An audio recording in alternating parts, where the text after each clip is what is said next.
नमस्कार, आदाब, सत श्री अकाल। मैं रवि राठौर और अभी मैं मौजूद हूँ धरना स्थल पर। आज एक अनोखी कहानी हमें सुनने को मिली। निर्वाचन आयोग ने एक ऐसे मुखिया का चयन किया है जो 19 साल का है ही नहीं। जो मैं दस्तावेज से जो मैं पढ़कर देखा तो मालूम चला श्रीमती रागिनी कुमारी जो हैं वो मुखिया तो बन गई हैं, लेकिन वो 10th के सर्टिफिकेट के अनुसार से वो अभी 19 साल की ही हैं। क्या मामला है पूरा, थोड़ा मामला बताइए। ठीक है सर, मामला ये है कि जो मुखिया जीती हुई है रागिनी कुमारी, ये पूर्वी चंपारण के ढाका गही पंचायत का ये मामला है जी। तो जब नामांकन खत्म हो गया, नामांकन की आखिरी जो तिथि थी उस दिन ही जानकारी मिला, उस दिन ही ये राधा कुमारी पटेल, वो भी प्रत्याशी थी, उन्होंने कंप्लेंट दर्ज करा दिया निर्वाची पदाधिकारी को, बीडीओ को, कि हाँ ये कम उम्र की है, इसको जो है सो संज्ञान में लिया जाए, इनका जो है सो नामांकन ही रद्द किया जाए। नामांकन रद्द नहीं किया गया। वहाँ भी हो सकता है कि मिली भगत रहा हो या क्या मामला था, उनको चुनाव लड़वा दिया गया, चुनाव लड़ लिए, लेकिन इन्होंने हर जगह अपने जो है सो कंप्लेन को दर्ज कराता रहा। फिर राज्य निर्वाचन आयोग में यह मामला आ गया। उसका जो है सो वाद संख्या 5/2022 है। जब वो इनके संज्ञान में आ गया तब इन्होंने कहा कि नहीं, हम इस चीज़ को नहीं मानेंगे, हम जांच कराएंगे कि हमारी एजेंसी अब क्या कहती है। तो जांच हुआ तो जिला निर्वाचन पदाधिकारी जो जिलाधिकारी होते हैं उन्होंने कमेटी गठित किया और जांच हुआ। जांच आए लगभग 9 महीना हो गया उनका जांच प्रतिवेदन। उस जांच प्रतिवेदन में एकदम स्पष्ट कर दिया है कि ये चुनाव की अर्हता को पूरा नहीं करती हैं, इनका उम्र जो है 19 साल है और इसको जो है सो तत्काल पद से हटा देना चाहिए। तो जब उनका रिपोर्ट आ गया, आपने ही रिपोर्ट मंगवाया, तो अब किसका इंतजार कर रहे हैं? उस संवैधानिक पद पर आपको बैठाने का क्या उचित बनता है जब आपका नियम ही कहता है।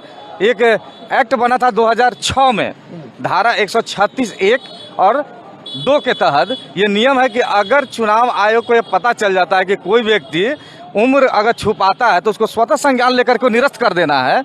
तो फिर आपको तो यहाँ कंप्लेन चल रहा है, स्वतः संज्ञान से भी माने आपको एक बड़ी प्रूफ है कि किसी ने कंप्लेन किया है, आपको सही साबित हो गया, मैट्रिक का प्रमाण पत्र मिल गया, जिला पदाधिकारी सौंप दिया अपनी जांच रिपोर्ट, फिर भी उसको उस पद पर बैठाए हुए हैं। इससे स्पष्ट होता है कि एक जो गरिमा है हिंदुस्तान का कि निर्वाचन आयोग किसी भी एजेंसी, किसी भी पदाधिकारी, किसी भी मंत्री के तहत नहीं चलता है। वो एक ऑटोनोमस बॉडी है और वो बॉडी अगर इस तरह से विलम्ब करता है तो लोगों का क्या होगा कि चुनाव आयोग से भरोसा उठ जाएगा ना।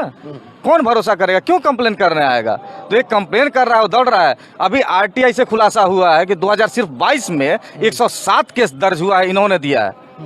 अब 107 केस में एक भी इन्होंने डिस्पोजल नहीं किया, ये भी एक बहुत बड़ी विडंबना है। क्या कारण? निर्वाचन आयोग से बात किया था? हाँ, बातचीत उनसे हुई है। तो उनके तरफ से आश्वासन मिला है। नाम क्या है? दीपक प्रसाद, डॉक्टर दीपक प्रसाद। जो पंचायत को देखते हैं, सोन भवन पंचायत नहीं, पंचायत का इलेक्शन जो होता है। कौन से जगह से? नहीं, सोन भवन जो है, सोन भवन आपका आर ब्लॉक जी, तो वहाँ उनका ऑफिस है। उन्होंने बातचीत करके उसके बाद में आश्वासन दिया कि हम इसको इस हफ्ते में रद्द कर देंगे। कि आप लोगों ने बोला? हाँ, उन्होंने, आप लोग धरना प्रदर्शन या ये सब जो कर रहे हैं इसको आप लोग समाप्त कर दीजिए। तो उनको हम इसके लिए बधाई भी देते हैं कि कम से कम देर सवेर उनकी आंख खुली है। फिर से चुनाव होगा वहाँ, तो रद्द होता है तो चुनाव तो होना ही चाहिए। किसी भी कम उम्र के व्यक्ति को तो लड़ने का हक ही नहीं है। ये लड़ाया वो पदाधिकारी लोग गलत किए। अच्छा, निर्वाचन आयोग अभी क्यों ये संज्ञान ले रहा है? वही तो, ये तो सबसे बड़ी विडंबना है ना कि जब उनको इन्फॉर्मेशन समीक्षा की तिथि से पहले मिल गया तो समीक्षा की तिथि ही उनका नामांकन रद्द होना चाहिए, लेकिन अब तो उनका निर्वाचन रद्द होगा ना। जो ये दुखद है, उनको टाइम पे कर देना चाहिए था। ये लोकतंत्र के लिए ये चीज के लेकर बात नहीं किया आपने? बात क्या, उनको तो लिखित गया हुआ, उनके हाथ तो उनके न्यायालय में मामला ही चल रहा था, तो उसमें आप बात क्या कर सकते हैं सर? इसके लेकर आपने कोर्ट में जाना चाहा? नहीं, कोर्ट में पहले तो नियम है कि भाई आप चुनाव से संबंधित जो पदाधिकारी है वहां से आप नाखुश होंगे तब ना। तो वही बात तो हो रही है ना कि आप इस वाद जो चल रहा है, अब सुनवाई भी इन्होंने समाप्त कर दिया, अब उनको डिसीजन करना है। अच्छा। तो उसको डिसीजन लेने के लिए हमको लगता है कि 3 महीना पहले इन्होंने सुनवाई बंद कर दिया। अब डिसीजन लेना, तो 3 महीना से क्यों नहीं डिसीजन कर रहे हैं? डिसीजन कर दीजिएगा तब तो कोई हाई कोर्ट जाएगा ना। वहाँ भी तो जाता है तो 10 दिन, 15 दिन, 1 महीना लग जाता है या 1 साल लग जाता है। तो इसका मतलब है कि आप 5 साल उनको रखना चाहते हैं। अब 5 साल जब पूरा ही कर दीजिएगा तो कोई कंप्लेन क्यों करेगा? कंप्लेन की क्या ज़रूरत है?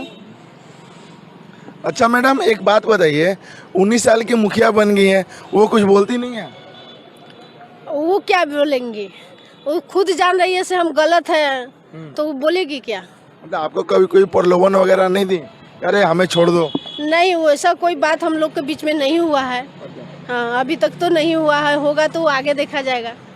जी जी। तो आप क्या सोच रही हैं कि निर्वाचन आयोग के पास ही मुद्दा रखने देंगे या कोर्ट तक जाएंगे? जरूरी पड़ा तो कोर्ट तक भी जाएंगे। आज यहाँ से हो जाएगा तो फिर कोर्ट जाने का कोई जरूरी है ही नहीं। बिल्कुल री चुनाव में खड़ा होना है मैडम? बिल्कुल होना है। यहाँ पर खड़ा हो सकते तो वहाँ पे फिर कहीं नहीं खड़ा।